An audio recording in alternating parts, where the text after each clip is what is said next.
thank you for joining us today for the overview of the redesigned UI application. We're looking to tentatively launch the new app on April 17th. However, further notifications regarding the launch date, the confirmed launch date, will be sent out later this month. I have with me here today two of our program managers, Stacy Fagan and Sherry Parnell.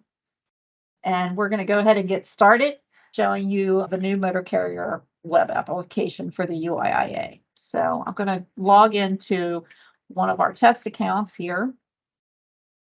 And what we've done is we've redesigned the whole application. And what we've tried to do is take some feedback from motor carriers that have provided us with some suggestions on ways to streamline and provide additional functionality that will make pertinent information that you need to know regarding your UIIA account presented to you in a more user-friendly way, as well as in a more efficient manner. So this is going to be what the new home page of the motor carrier account looks like.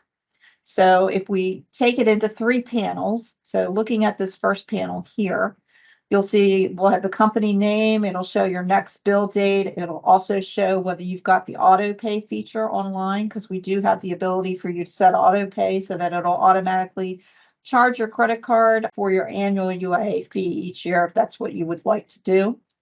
The insurance agent code, which is the code that you need to provide to insurance agents that are handling your insurance information, is shown here. So if you click on that, it'll show the code. And then it'll also give you the ability to send that code to your agent. So it'll give an email ability for you to select the insurance agent that handles your account, or if there's another email that you would like to send that information to, you can click other and then also do the email to them.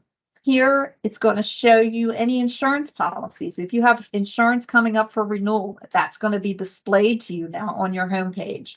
So you'll be able to see any insurance that you have coming up for expiration in 30 days. It's going to show those policies to you along with the expiration date that we have on file. If your account is changing their company name and we have a pending name change for you, that will also be shown here. And if you click on this pending button, it would then display for you what information is needed in order to complete your name change. Here it shows that the last invoice number that we issued and the payment, and it shows that it was closed. Scrolling down further on your left side of the screen, you'll have access to your driver information directly from your home page now. So here we'll show a count of your active drivers as well as drivers that are terminated on your account. And then you would have the ability to then download those lists in an Excel file if you would like to do so. You can go and add a new driver right from your homepage. If you click on Add New Driver, it's going to take you to the driver addition screen where you would enter in the driver details. What we did is we put all the required fields up front. Then if you would want to add address details, which are optional, you can do so. So we'll go back to the UIIA menu here. If you just want to go to the IDD to look something up for a driver, you can click on this Go to IDD. It'll then bring up all your driver information and you'll be able to do searches for your driver. You can search by all the fields that you have available to you now to search by.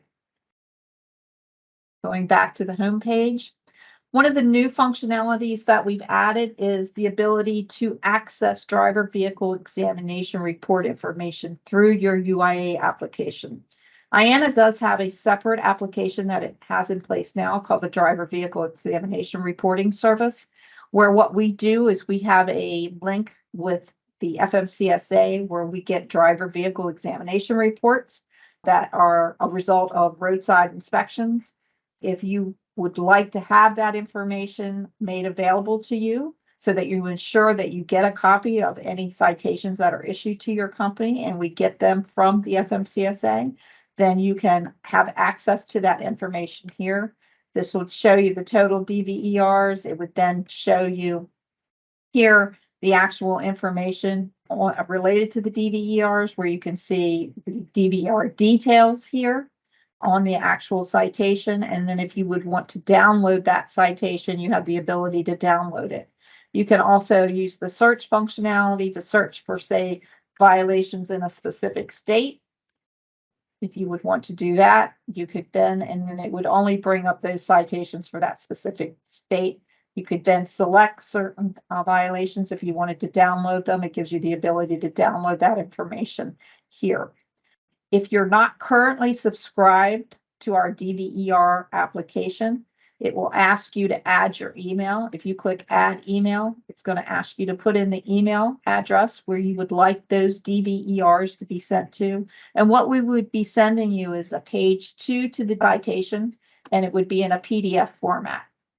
So that would be sent to whoever's email address is put here. We would send that information anytime we received a DVER from FMCSA that was associated with your company's DOT number.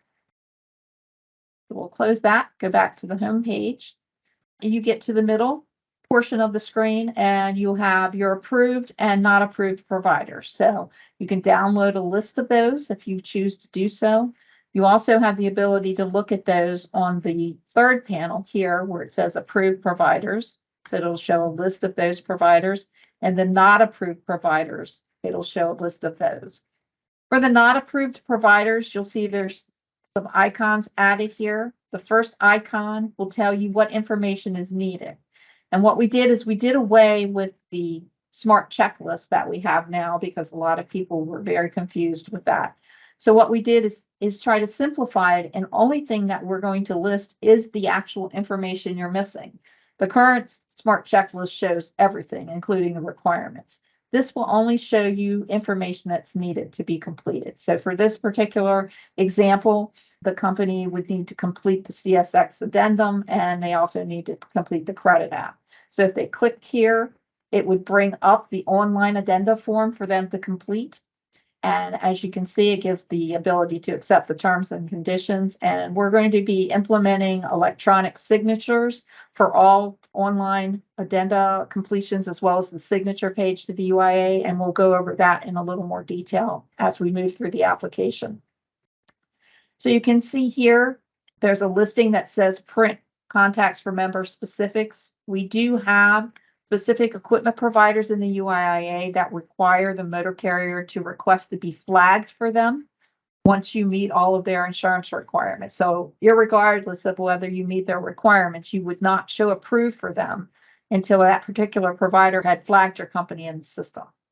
What our system is going to do now is once you meet the requirements for an equipment provider that requests authorization to be flagged, our system will automatically send that equipment provider a notification via email asking them whether we can flag your company for them. So that will eliminate the need for you to do that, and it will allow us to do that for you through our application. You can also see below that, you'll have the spend pending and current EP suspensions. So if your equipment provider has your interchange suspended, it would show here with the provider's name, as well as the date of the pending suspension or the current suspension. And then it would give you the ability to email that provider directly from that screen. We would be able to show the email for that particular provider, whatever emails we have on file for them. You'd be able to select that email, then put whatever reason you're sending them the email for, whether it be regarding a billing dispute or motor carrier suspension. You'd be able to type a message to them and then send the email. So all of that can be done from your home page in the new application. Also, as I mentioned, if you have any specific documentation based on the equipment providers you have flagged that needs to be done, that will show here in this middle panel at the bottom. So in this particular example, we're showing that the online addendum for CSX needs to be done, but it could be various things. It could be that you need to complete a credit app for another equipment provider. Anything that is needed based on the providers that you have flagged would then show there. Now we go over to the third panel, you'll see that we have your insurance information showing here. So you'll be able to see the status of your policy, which will be your in-place insurance. So any in-place insurance we have on file for you will show here. It'll show the status, whether it's active, expired, or pending. It'll show the effective date and the expiration date, as well as the policy information. And then if you would want to see that on an Accord certificate, you can click this little arrow here, and it'll actually bring up the Accord certificate that would show the information on the certificate itself. We close the screen here so we can get back. If you have pending insurance on file, because as you know, the UIIA applies pending insurance upon the effective date. It would show here on this particular account. This has insurance that goes into effect on the 15th of March. So at 12:01 a.m. on 3/15, that insurance would be moved into place. Now, we do realize that there are some times where some of the terminals will not allow you to make appointments if you have a pending policy on file, because like they look to see if your insurance is going to expire for the date you're trying to make the appointment for. We may have pending insurance on file for you, but that terminal is not going to get that insurance until it's moved into place. We will have certain circumstances where we can move that policy, that pending policy, into place for you, but it'll be under certain criteria. The policies have to be consecutive. There has to be no change from the current policy to the existing policy in regards to the additional insureds, as well as the limits. And all the policy information has to be the same, like it's coming from the current agent you have on file. There's no change in agency or anything like that. If that's the case, you can contact our office and we can try to push that renewal through for you. But again, that has to be a manual process that staff here, administrative staff here, checks, because we have to make sure there's no changes between the existing policy and the current policy before we push that into place for you. You can download a copy of your current insurance as well as your pending insurance. So it'll let you download a copy of that information should you need to do so. You have your approved providers, your not approved providers, and I went over the information needed tab for you, but you also have the ability to email. So say you have a provider that you want to email with a question or something regarding your pending status for them, you can click this and it'll bring up a screen that will let you email that particular provider. We'll have a listing that you can drop down that'll have all the email addresses we have on file as UIIA contacts for that provider. So you can pick and choose who you want to send that email to. Then here, it'll let you complete the online addenda if there is an addenda required for that provider. So if we do that again, for the addenda, as I mentioned, there are a few equipment providers that require their addenda to be submitted, even though you have executed the signature page to the agreement. They want the actual addendum and credit application to be submitted as well. You'll complete this information and the credit application, and then that information will be captured, and then you'll be asked to complete an electronic signature. So at the end of when you complete the addendum and the credit app, this box will be displayed. And it will ask you to type your name and then provide your signature so that we have an electronic signature on file for you in regards to the document that you're completing. Right now, we do addenda and credit applications via email. Once we release the new application, everything will be done online. It will have to be submitted online through the application, and you will have to sign the document electronically in order for us to update the system. We are also going to be reaching out to existing motor carriers, asking them to recomplete the preamble page of the agreements, and so that we can also capture your electronic signature as well. We'll be doing that over a period of time, so you'll receive a notice from us asking you to go out, and we'll have a specific spot in the application where you'll need to go and do that. But you'll be notified in advance of that notification coming out. And the reason we're doing it is so that we can make sure that we have everybody's electronic signature on file. That is the primary contact for your company. So if we go across the top here, you always have your home icon. So wherever you are at within the application, you can always get back to your home page by clicking the home icon here. So you have your account information. As you know, if you need to update that information, there's only certain fields that you're able to update as the motor carrier. If you're changing your company name or you're changing a contact or an email address, since those are specific to where notifications go to the agreement, we require you to send a request to our office to do that. Then we will send or direct you, provide you the proper instructions on how to make that change in the system. But if you just need to update certain pieces of information, like say you wanted to update your password, you'd click that edit button, you'd come over here, here's change password, you'd be able to change your password here, confirm it, and save it. You also have the ability to download a copy of your signed preamble page. So whatever signed preamble page we have on file for you, it would give you the ability to download that information. We have billing contacts, secondary users, and other contacts. They will all act the same way as they do now. If you wanted to add billing contacts or secondary users, you'd be able to add those users here. And then other contacts, if you had other contacts that you would want for certain types of notices, you click here. You can add a contact and then specify if they're related to safety, per diem, maintenance and repair, interchange, suspension, contact, and then check off what type of notices you would want that particular individual to be copied on or receive. Going back to your billing information, you have your billing payment method here where you would enter whatever type of payment method you would want to use for your annual UIIA fee. Access to your UIIA invoices are shown here. You can download a copy of the invoice as well as a receipt once that's been paid. If this particular invoice was open, you'd see a green paid button here, and that would be how you would pay the remit payment. You'd click on that payment button. Going over to the manage insurance information, you have the update equipment provider list. This is where you will check off the providers you want to do business with. Note at the top, based on who you've checked, it'll give you a summary of the maximum of the minimum amount of insurance you will need to carry in order to be approved for the providers you have checked. And then down at the bottom here, it gives you the limits for each provider. Sometimes your agent will ask you to email them your list of equipment providers that you have checked. So you'll be able to do that right from the application. You can enter your agent's email address and indicate whatever message you want to send them, and then click send mail, and it will attach a copy of your list of providers that you have checked off. For your insurance agent code, again, you can change that code if you need to change it to something other than what it is now, or you can send an email to your agent with that code if you have a new agent that's handling your account. The view pending and current insurance allows you to see, as I said, your active or pending insurance that we have on file for your company, and you can have the ability to print that information. If for some reason your in-place policies had a problem, this button here, it says Smart Checklist now, but it's going to say problems with certificate.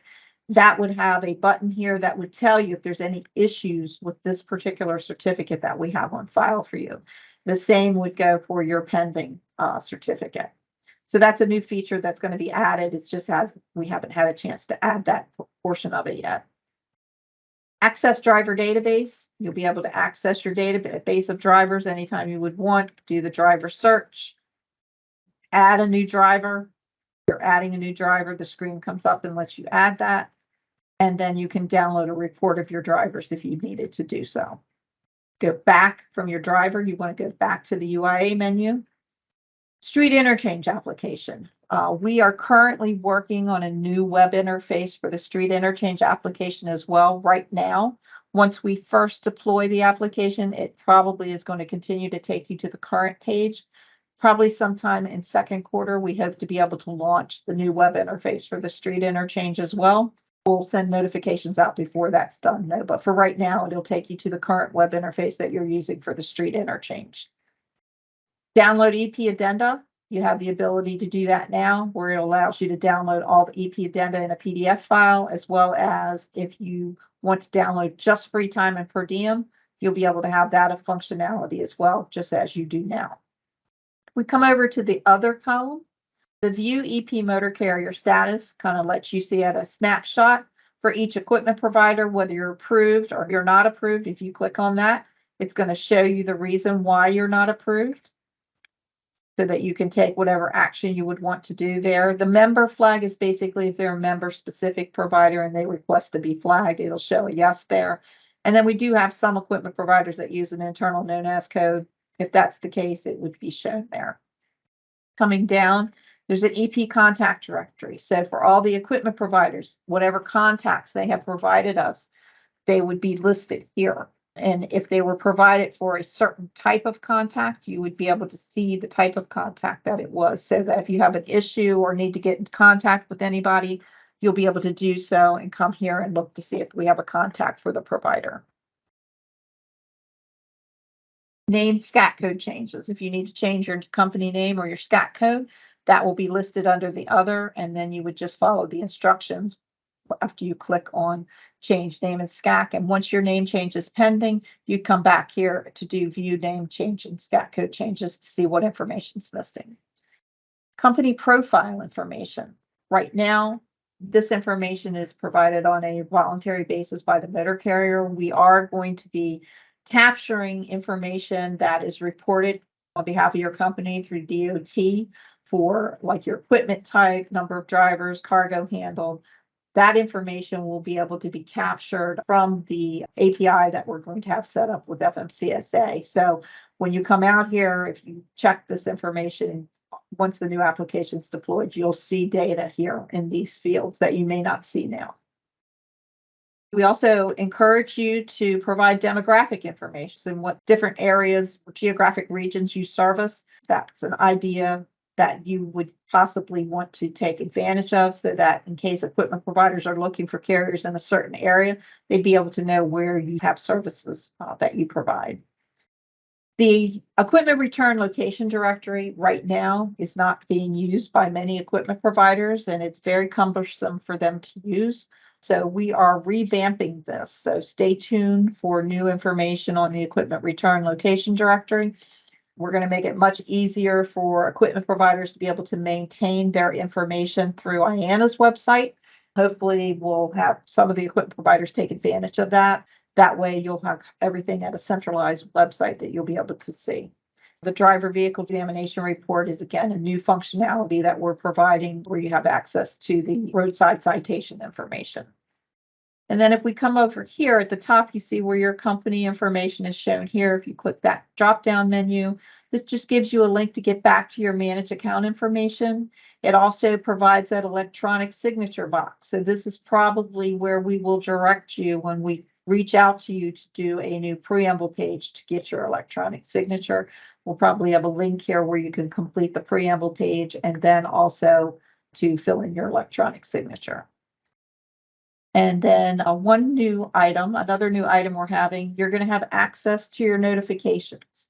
Any notifications that are directed to your company, you'll be able to see that they've been sent successfully, what type of notification that you received, as well as the email address that it went to and the date it was sent.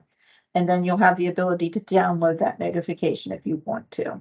You'll also be able to see any failed attempts that we've made by sending you notifications so that you can see if there's an issue with the email address that we were trying to send it to and that you need to update with us, or possibly that you need to update your mail server to receive mail from our domain, because all of our notifications from our application come from systems@letters.uia.org. So that needs to be whitelisted in your mail server in order to ensure you get the notifications. And you can search notifications for specific date ranges, as well as whether it's a success or a failure. So that's a new functionality that you don't have available to you now that a lot of motor carriers have asked for. So we wanted to make sure we added that in. So I did a brief walkthrough of everything that we have of the new application. I do want to show one other thing before we open it up for questions. I want to go to a different account so I can show you for someone that's canceled. If you have a canceled account with us, now you will be able to see the reasons for cancellation. They'll actually be identified to you under the canceled status. You'll be able to see what the reason why you're canceled, whether it's because of your failure to pay a fee or maybe your insurance was expired. Whatever the cancellation code is that's associated with that will be shown here. As you can see, this sample account has an open invoice, so you can see that it offers you a button to pay now. So if you click that green button, it's going to ask you to go ahead and go through the information to do the payment with us. So that can all be done from your home page. This particular account, you can see they have a lot of addenda that need to be completed. So all of that can be done online. So I wanted to show you briefly that information in regards to what happens if the account's canceled. So where you'd be able to find the cancellation information on an account. We have a couple questions. Okay. One of the insurance providers is WSIB. Is there any place for motor carriers to upload those certificates rather than faxing or emailing it in? We don't have that right now. That might be something that we can look at doing in the future, but right now they would still have to send that information to us, and that would be something that staff would have to be put in unless their agent can provide it online for them.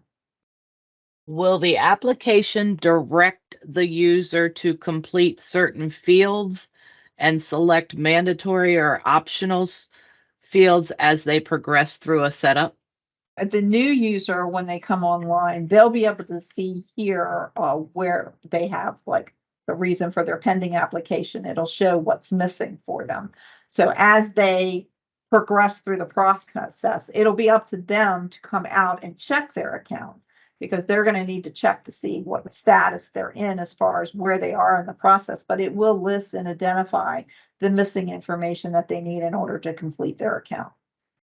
So with the new system, a motor carrier is able to email the various EPs through that system. Are those emails captured anywhere to go back and look at, or they would be captured within their own system because it's going to be done through Outlook, I'm assuming. So, once they send the email, then it would be shown through Outlook.